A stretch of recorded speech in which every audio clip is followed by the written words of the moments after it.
Good morning ആൾ. Morning എന്ന് പറയാൻ പറ്റുമോയെന്നും അറിയില്ല. അവസ്ഥ വളരെ മോശമാണ്.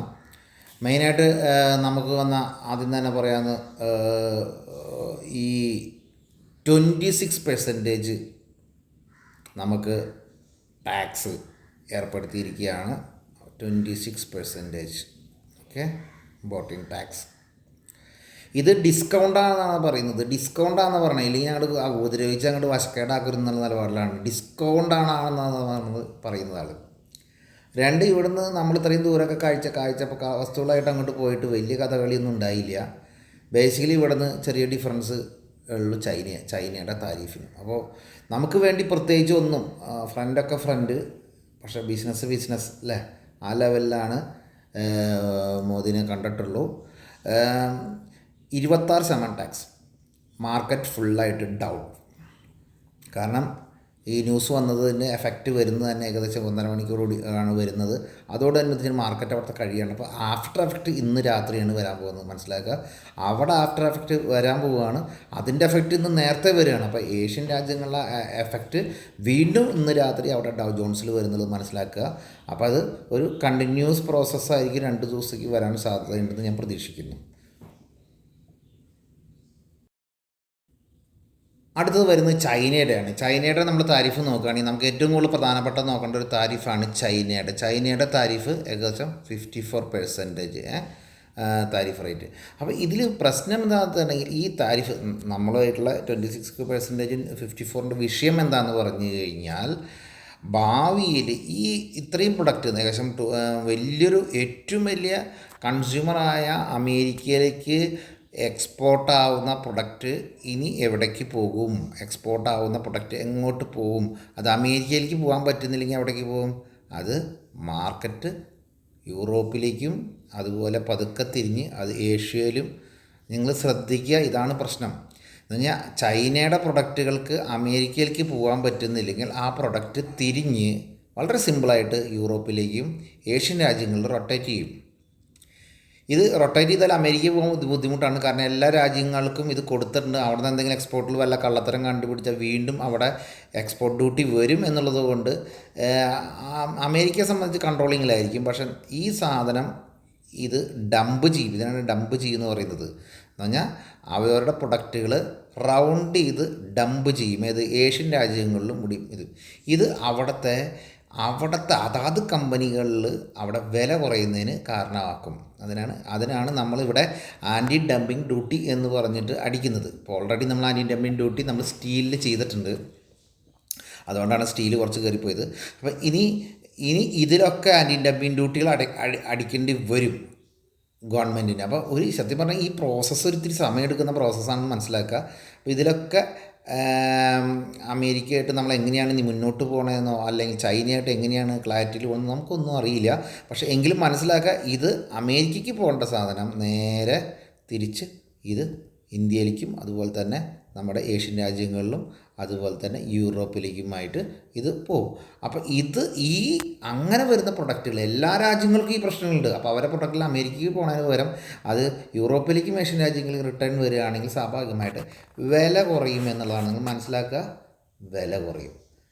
അപ്പോൾ വില കുറഞ്ഞിട്ടുണ്ടെങ്കിൽ അതിൻ്റെ ബെനിഫിറ്റ് പബ്ലിക്കിനാണ്. പക്ഷേ അതിനെ സംബന്ധിച്ച് രാജ്യത്തിനെ സംബന്ധിച്ച് കേടാണ്, അവിടുത്തെ GDPക്കും കേടാണ്. ഓക്കെ.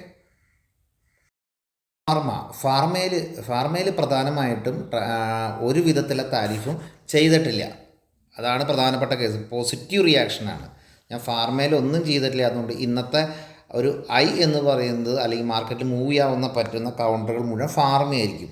ഫാർമയിൽ പ്രത്യേകിച്ച് ഗ്ലാൻഡ് ഫാർമ, ഓരോമിത ഫാർമ, ഡോക്ടർ റെഡ്ഡി, സോഡിസ് ഫാർമ, സിപ്ല, ലൂപ്പിൻ, സൺ ഫാർമ ഇവരൊക്കെ സന്തോഷവാനായി. കാരണം ഇവർക്ക് ഒരു വിധത്തിലുള്ള ടാക്സ് കാര്യങ്ങളൊന്നും ഇംപ്ലിമെൻറ്റേഷൻ വന്നിട്ടില്ല. ഭാവിയിൽ ഇത് ചെക്ക് ചെയ്യുമെന്ന് പറഞ്ഞിട്ടുണ്ട്, എന്തായാലും തൽക്കാലം ഇല്ല. അപ്പോൾ ഇത് ഏറ്റവും വലിയ സന്തോഷം വന്നിരിക്കുന്ന ഒരു സെക്ടറാണ് ഫാർമ. എല്ലാ സെക്ടറിലും ഇനി ഫാർമയിലേക്ക് ഇത് വരുന്നതോടെ തന്നെ ഫാർമയിലേക്ക് ഒരു ഇൻവെസ്റ്റ്മെൻറ്റ് മൂവ്മെൻറ്റിന് സാധ്യതയുണ്ട്. ഇപ്പോൾ ക്ലയൻറ്റുകൾ നമ്മളിപ്പോൾ ചില ആൾക്കാർ ചില ഷെയർസുകൾ സെൽ ഓഫ് ചെയ്ത് കഴിഞ്ഞാൽ എവിടേക്കാണ് പോവുക? റിസ്ക് കുറഞ്ഞ സെക്ഷൻ എന്നുള്ളതിലേക്ക് ഫാർമയിലേക്ക് പോകും. അപ്പോൾ നിങ്ങൾക്ക് ഇന്ത്യൻ ഫാർമയിലേക്ക് ഇൻവെസ്റ്റ് ചെയ്യാൻ പറ്റുന്ന ഒരു അവസരം തെളിഞ്ഞിട്ടുണ്ടെന്ന് പറയാം. ഫാർമ കഴിഞ്ഞതിന് ശേഷം പിന്നെ ഹെൽപ്പ് കിട്ടിയിരിക്കുന്നത് വേൾഡിന് കിട്ടിയിരിക്കുന്നത് അലുമിനിയം സ്റ്റീൽ കോപ്പർ ഇങ്ങനത്തെ സെക്ടറിലൊന്നും താരിഫുകളിൽ അപ്ട്രെൻഡില്ല. അതുകൊണ്ട് തന്നെ ഗോൾഡ് ഇതിനൊന്നും പ്രത്യേകിച്ച് താരിഫുകൾ വന്നിട്ടില്ല. അപ്പോൾ കമ്മോഡിറ്റി സ്റ്റോക്സിൽ ആ കൂടി ബെനിഫിറ്റ് കിട്ടിയത് steel and commodity aluminium steel കോപ്പറൊക്കെയാണ്. അതുപോലെ തന്നെ ഗോൾഡ് ഇതിനൊന്നും പ്രത്യേകിച്ച് ഒന്നും വച്ചിട്ടില്ല. പക്ഷെ മനസ്സിലാക്കണം, ഇൻവെസ്റ്റ്മെൻറ്റ് റിസ്കി ബിസിനസ് എവിടെ നിൽക്കുന്നു അല്ലെങ്കിൽ അൺസർട്ടനിറ്റി എവിടെ നിൽക്കുന്നു അവിടെ ഗോൾഡ് അപ്പാവും. അപ്പോൾ വീണ്ടും ഇത് ഗോൾഡ് കയറുന്നതിന് പ്രധാനപ്പെട്ട കാരണമായി മാറാൻ സാധ്യതയുണ്ട്. അപ്പോൾ ഇൻവെസ്റ്റ് ചെയ്യാൻ നിങ്ങൾക്ക് ഗോൾഡ് ഇൻവെസ്റ്റ് ചെയ്യാൻ ഗോൾഡ് എന്നൊരു പ്രൊഡക്റ്റ് ഉണ്ട്. ഗോൾഡ് അടിച്ചാൽ മതി. ഗോൾഡ് എന്ന് അടിച്ചാൽ കിട്ടും. അല്ലെങ്കിൽ നിങ്ങൾക്ക് ഗോൾഡ് ബീസ് ഉണ്ട്. ഓക്കെ, പല ക്ലയൻറ്റുകൾക്കും ഇത് വളരെ പ്രാവശ്യം നമ്മൾ പറഞ്ഞു കൊടുത്താണ് ഇങ്ങനത്തെ പ്രൊഡക്റ്റുകൾ വാങ്ങേണ്ട കാര്യത്തിനെ കുറിച്ചിട്ട്. ഓക്കെ, അപ്പോൾ ഗോൾഡൊക്കെ നിങ്ങൾക്ക് വാച്ച് ചെയ്യാവുന്നതാണ്, ട്രേഡ് ചെയ്യാവുന്നതാണ്, ഡൗട്ട്സ് ഉണ്ടെങ്കിൽ വിളിക്കാവുന്നതാണ്. ഡോളർ ഇൻഡെക്സ് താഴത്തേക്ക് വന്നിട്ടുണ്ട്. ഡോളർ ഇൻഡെക്സ് താഴത്ത് വരുന്നത് മാത്രമാണ് ആകെ കൂടി ഒരു ബെനിഫിറ്റ്. അതെന്നൊരു അമേരിക്കയ്ക്ക് ഇൻഫ്ലേഷൻ കൂടുന്നതിനനുസരിച്ച് ഡോളർ ഇൻഡെക്സ് താഴത്തേക്ക് വരികയാണെങ്കിൽ സ്വാഭാവികമായിട്ട് എല്ലാ കറൻസിക്കും ഒരു സന്തോഷം ഉണ്ടാവും. പക്ഷേ ഇത് എത്രത്തോളം വരുന്നുണ്ടോ എന്നുള്ള കാര്യം ശ്രദ്ധിക്കേണ്ടതാണ്. ഇപ്പോഴത്തെ ലെവലിൽ 103 ഇത് താഴത്തേക്ക് പോകും തോറും അത്യാവശ്യം നമുക്ക് പിടിച്ചു നിൽക്കാവുന്ന അവസരങ്ങൾ വരാൻ സാധ്യതയുണ്ട്. അപ്പോൾ ഇതൊന്ന് വാച്ച് ചെയ്യുക. എങ്ങാനും 103 താഴെ ഇങ്ങനെ പോയിക്കൊണ്ടിരിക്കണം ഓരോ ദിവസവും 103. കാരണം ഇതുമായിട്ട് ബന്ധപ്പെട്ട് ഡോളർ ഇൻഡെക്സ് താഴത്തേക്ക് പോകുന്നുണ്ടെങ്കിൽ സ്വാഭാവികമായിട്ട് നമുക്ക് കുറച്ച് നമ്മളുടെ കറൻസിയിൽ ഒരു ബെനിഫിറ്റ്സ് ഓപ്പൺ ആവും. അതല്ല തിരിച്ച് 103 സസ്റ്റെയിൻ ചെയ്ത് നിൽക്കുകയോ അല്ലെങ്കിൽ തിരിച്ച് കയറുകയോ ചെയ്ത് കഴിഞ്ഞാൽ സ്വാഭാവിക ഇന്ത്യൻ റുപ്പി എന്നല്ല വേൾഡ് കറൻസികൾക്കൊക്കെ വലിയ ക്ഷതമാവും. അപ്പോൾ ഇത് താഴത്തേക്ക് വരട്ടെ എന്ന് നമുക്ക് വിചാരിക്കാം. കാരണം താഴത്തേക്ക് വരുംതോറും നമുക്ക് താൽക്കാലികമായ ഒരു കറൻസി സെക്ഷനിൽ നിന്നൊരു സപ്പോർട്ട് കിട്ടും. നിഫ്റ്റിയുടെ ഫ്യൂച്ചർ ഏകദേശം ഇപ്പോൾ 255 പോയിൻറ്റ് എന്ന് പറഞ്ഞാൽ 7.48 വീഡിയോ ചെയ്യുമ്പോൾ നമുക്ക് പോകുന്നത് 255 പോയിൻ്റാണ്. 300 പോയിൻ്റൊക്കെ ഉണ്ടായിരുന്നു കേട്ടോ. 255 പോയിൻ്റോളം ഇപ്പോൾ തന്നെ താഴത്തേക്ക് വന്നിരിക്കുകയാണ്. ട്രെൻഡ് നിങ്ങൾക്ക് പ്രത്യേകിച്ച് പറയുന്നില്ല. ഇതിൽ റിക്കവറിയുടെ ഒരു ഡീറ്റെയിൽസാണ് ഇനി പറയാൻ പോകുന്നത്. റിക്കവറി എന്ന് പറഞ്ഞാൽ അതിൻ്റെ സപ്പോർട്ട് എവിടെയാണെന്നുള്ളത്. അപ്പോൾ അതൊന്ന് നമുക്ക് നോക്കാം. സപ്പോർട്ടുകൾ എവിടെയാണെന്നുള്ള കാര്യങ്ങൾ ഒന്ന് നോക്കാം. ഒന്ന് നമുക്ക് നിഫ്റ്റിയുടെ സപ്പോർട്ട്. നിഫ്റ്റി എവിടെയെങ്കിലും സപ്പോർട്ട് ചെയ്യുമോ എന്നുള്ളതാണ് നോക്കാം. നിഫ്റ്റിയുടെ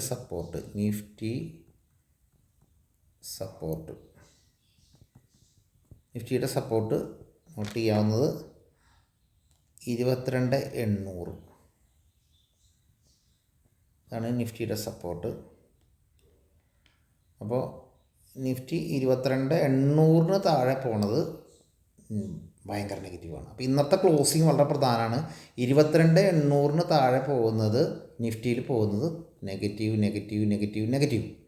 ഇനി അടുത്തത് ബാങ്ക് നിഫ്റ്റിയിൽ സപ്പോർട്ട് മാത്രമേ പറയുന്നുള്ളൂ. ഇപ്പോൾ സപ്പോർട്ട് പറയുമ്പോൾ നമുക്ക് ഏകദേശം 50,550 താഴെ പോവുകയാണെങ്കിൽ നെഗറ്റീവാണ്. ഭയങ്കര നെഗറ്റീവ്. ഇത് ഇന്നത്തെ ക്ലോസിംഗ് ലെവൽ വെച്ച് നോക്കേണ്ടതാണ്. ക്ലോസ് ചെയ്യുമ്പോൾ ഇതിന് മുകളിൽ ക്ലോസ് ചെയ്യുകയാണെങ്കിൽ സന്തോഷം, ഇതിന് താഴേക്ക് പോയി ക്ലോസ് ചെയ്യുകയാണെങ്കിൽ ഭയങ്കര നെഗറ്റീവാണ് ഒരു കാര്യം.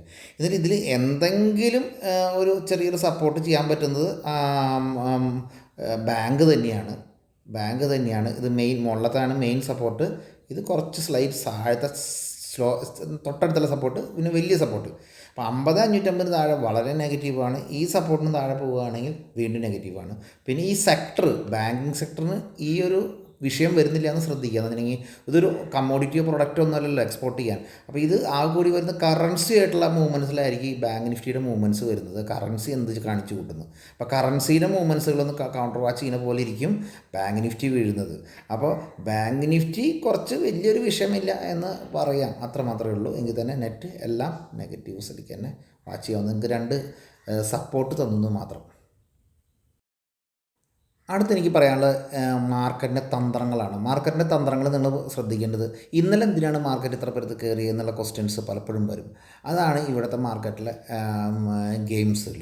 അപ്പോൾ ഈ ഗെയിംസിൽ ഞാൻ പ്രത്യേകിച്ച് പറയുന്നു, നമുക്ക് വന്ന ടാക്സിൽ ഏറ്റവും കൂടുതൽ ടാക്സ് ഏർപ്പെടുത്തിക്കുന്ന സെക്ഷനാണ് ഏകദേശം 15.6% ഇലക്ട്രോണിക് ഐറ്റംസിൽ ഇമ്പോർട്ടിംഗ് ടാക്സ് ചിലവാക്കിക്കുന്നത്. അതുപോലെ ജ്വല്ലറിയിൽ ഏകദേശം 11.5% ജ്വല്ലേഴ്സിൽ അവർ ടാക്സ് ഈടാക്കിയിട്ടുണ്ട്. അതുപോലെ റിഫൈനറി സെക്ഷനിലും ഒരു നല്ല ടാക്സ് ഈടാക്കിയിട്ടുണ്ട്. ഇപ്പോൾ റിഫൈനറി വലിയ ഗെയിമാണ് നമ്മളെ. അപ്പോൾ ആ റിഫൈനറി സെക്ഷനിലും നമുക്ക് നല്ല ടാക്സ് ഈടാക്കിയിട്ടുണ്ട്. അപ്പോൾ ഈ റിഫൈനറി സെക്ഷനിലെ ടാക്സ് നമ്മൾ റിഫൈനറി അങ്ങോട്ട് അമേരിക്കയിലേക്ക് കുറയ്ക്കുകയാണെങ്കിൽ സ്വാഭാവികം എന്ത് ചെയ്യും, നമ്മളുടെ കയ്യിലിരിക്കുന്ന ഈ ക്രൂഡ് ഓയിൽ എവിടേക്ക് പോകും, യൂറോപ്പിലേക്ക് അങ്ങോട്ട് മൂവ് ചെയ്യും അല്ലേ. ഇതേ അവസ്ഥ തന്നെയാണ് എല്ലാ രാജ്യങ്ങളിലെയും പ്രൊഡക്റ്റുകൾ യൂറോപ്പിലേക്കും ഏഷ്യൻ മാർക്കറ്റിലും ഇങ്ങനെ റൗണ്ട് ചെയ്യാൻ തുടങ്ങിക്കഴിഞ്ഞാൽ അവിടെ ഭയങ്കരമായ ട്രേഡ് വാർ ഉണ്ടാവും. ഓക്കെ, അവിടെ മാർക്കറ്റിൽ പ്രൊഡക്റ്റിൻ്റെ വില കുറയുന്നതിന് കാരണമാവും കേട്ടോ. അതൊന്നും ശ്രദ്ധിക്കേണ്ട കാര്യങ്ങളാണ്. അപ്പോൾ അതിൽ പ്രധാനമായിട്ട് പറഞ്ഞു എന്ന് മാത്രം. ഓക്കെ, ഇനി ഇതിൽ ട്രംപ് എന്തൊക്കെ കാര്യങ്ങളാണ് നമുക്ക് ഹെൽപ്പ് ചെയ്യാം എന്നുള്ള കാര്യങ്ങൾ പിന്നീട് വരുന്നതാണ്. ചിലപ്പോൾ അതിന് ശേഷം എന്തെങ്കിലുമൊക്കെ കൺസെപ്റ്റ് ചെയ്ത് ഇതാക്കിയിരിക്കും. പിന്നെ ഞാൻ പറഞ്ഞത് മറന്നുപോയി, മെയിനായിട്ട് ഇന്നലത്തെ മാർക്കറ്റിൽ ഉണ്ടായ സംഭവങ്ങളിൽ പെട്ടെന്ന് മാർക്കറ്റ് കറക്ഷൻ ചെയ്യുമ്പോൾ എന്താണ് ഗവൺമെൻറ് ചെയ്യാൻ പറ്റുന്നത്? ഗവൺമെൻറ് ചിലപ്പോൾ ഇവിടുത്തെ ബോണ്ട് ബൈ ചെയ്തിട്ടോ അല്ലെങ്കിൽ ഇക്വിറ്റി മാർക്കറ്റിൽ എൻ്റർ ചെയ്തിട്ടോ ചിലപ്പോൾ മാർക്കറ്റിനെ ഒരു കൺട്രോൾ ചെയ്ത് നിർത്താനുള്ള സാധ്യത ഉണ്ട്. അതൊന്നും ശ്രദ്ധിക്കുക. അതാണ് മാർക്കറ്റിൽ നമ്മൾ ഉദ്ദേശിക്കാത്ത പല മൂവ്മെൻറ്റ്സുകൾ മാർക്കറ്റിൽ ഉണ്ടാകുന്നത്. ഐ ടി സെക്ടറിന് ക്രൈസിസ് തന്നെയാണ് ഈ ന്യൂസ്. ഐ ടി സെക്ടറിൽ സെല്ലിങ് വരാം എന്നുള്ളത് തന്നെയാണ്. അപ്പോൾ പ്രധാനപ്പെട്ട നമ്മുടെ ടോപ്പ് 50 ഷെയർസിൽ പ്രധാനം നിൽക്കുന്നത് ഐ ടി സെക്ടറാണെന്നുള്ളത് മനസ്സിലാക്കുക. അപ്പോൾ ഐ ടി സെക്ടറിൽ നെഗറ്റീവ് ന്യൂസുകൾ തന്നെയാണ്. അതിനൊരു നെഗറ്റീവ്സ് തന്നെ സംഭവിച്ചു എന്ന് പറയാം. ഇപ്പോൾ US30 ആയിക്കോട്ടെ, പ്രധാനപ്പെട്ട ഷെയർസിൽ ഏകദേശം 807 പോയിൻ്റ് ഡൗൺ ആണ്. 807 പോയിൻ്റ് ഫ്യൂച്ചർ ഡൗൺ ആണ് കേട്ടോ. അവിടെ ഫ്യൂച്ചർ ഇത് ഇന്നലെ എഫക്റ്റീവ് അല്ല, ഇന്ന് രാത്രിയാണ് കൂടുതൽ എഫക്റ്റ് ആവുന്നത്.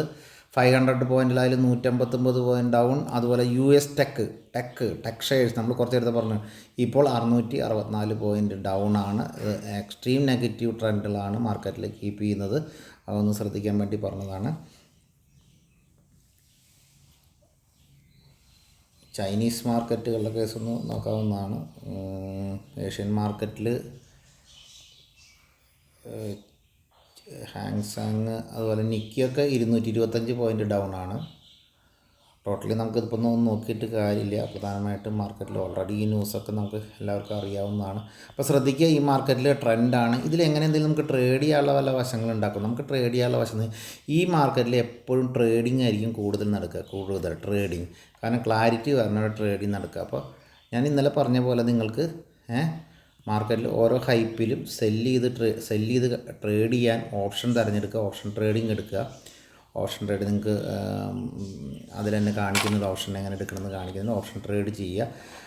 ഓപ്ഷൻ ട്രേഡ് ചെയ്യുമ്പോൾ ആ റിസ്ക് ഏറ്റെടുക്കുക. ചില ദിവസം ലോസും പ്രോഫിറ്റൊക്കെ വരും, അതുപോലെ തന്നെ ചിലപ്പോൾ ലോസും വരാം. അപ്പോൾ ഓപ്ഷൻ ട്രേഡിങ് നിങ്ങൾ കൃത്യമായിട്ട് വാച്ച് ചെയ്ത് ട്രേഡ് ചെയ്യാൻ ശ്രമിക്കുക. ഇനി കയ്യിൽ ഷെയർസുള്ളവർക്ക് എന്തായിരിക്കും ഓപ്ഷൻ ഷെയർസിൽ കയ്യിൽ എന്ന് പറഞ്ഞാൽ ചെറിയ ഡിഫറൻസുകളൊക്കെ ഒന്നും ഇല്ലെങ്കിൽ, വലിയ ഡിഫറൻസുകളൊന്നും ഇല്ലെങ്കിൽ പൊസിഷൻ കൊടുക്കുക. നാളെ ഈവനിങ്ങിന് തിരിച്ച് മേടിച്ചാലും മതിയാവുമെന്ന് ഞാൻ കരുതുന്നു. എന്ന് പറഞ്ഞാൽ നാളെ ഈവനിങ്ങിന് തിരിച്ച് മേടിച്ചാൽ മതി എന്ന് ഞാൻ കരുതുന്നത്. കാരണം ഒരു ഷെയർ വിൽക്കുക, നാളെ തിരിച്ച് മേടിച്ചാലും മതിയല്ലോ ആ ഷെയർസ്. അങ്ങനെയായിരിക്കും എനിക്കൊന്ന് ഷെയർ മാർക്കറ്റിൽ നമുക്ക് ചെക്ക് ചെയ്യാൻ പറ്റുന്ന കാര്യം. Okay, bye, thank you. Same ഡേയിൽ ഏർലി മോർണിംഗിൽ ഉണ്ടാക്കുന്ന ഈ വീഡിയോ നിങ്ങൾക്ക് ഇഷ്ടപ്പെട്ടിട്ടുണ്ടെങ്കിൽ തീർച്ചയായും സബ്സ്ക്രൈബ് ചെയ്യുക, അതുപോലെ തന്നെ ഷെയർ ചെയ്യുക. Thank you.